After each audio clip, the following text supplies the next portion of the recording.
So for this problem, Mrs. Smith sharpened 135 pencils.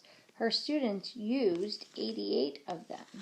How many sharpened pencils does Mrs. Smith have left? So there were two words that I picked up on, the word used and the word left.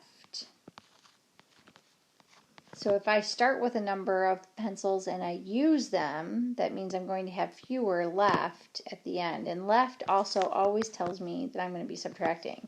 So I'm going to be doing 135 minus 88. Now I could use the constant difference strategy, where whatever I add to or take away from one side, I would add to or take away from the other. But I'm going to have to regroup. I can see just by what I have in the tens column and the ones place that it's going to require regrouping.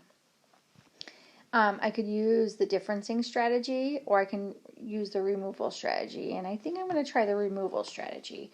So that strategy says let's take 80 and let's break it apart into 80 plus 8.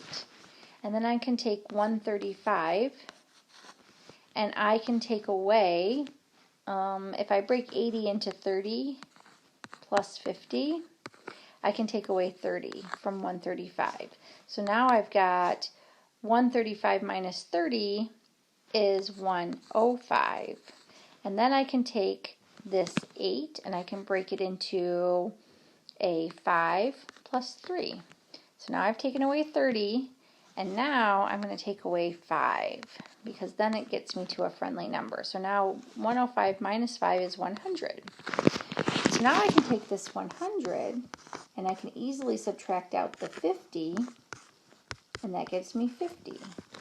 And last but not least, I can take that 50 and I can count back this last little 3 that I have left. So 50, 49, 48, 47. So the answer is 47. 135 minus 88 is 47.